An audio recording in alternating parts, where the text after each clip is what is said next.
Welcome to the Tech Egg. Don't get scrambled. Enjoy the video. You start by weighing and combining the core ingredients now. Measure protein source to reach roughly 30% of mix. If using soybean, balance with wheat. Add 40% carbs like rice bran to provide energy. Once mixed dry, pour in 3 to 5% vegetable oil and 1% salt to improve texture and palatability, then sprinkle 0.5% vitamin mineral premix. Mix thoroughly for even distribution. Avoid lumps so pellets form correctly later. You now turn the blended powder into a moldable dough. Slowly add water while stirring until the mixture is crumbly but cohesive. This prevents soggy feed. If you have an extruder or small pellet machine, feed the dough to form uniform pellets. Otherwise, roll and cut by hand to desired size.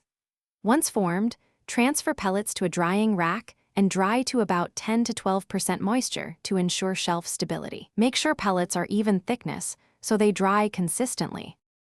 You finish by drying and storing the feed correctly.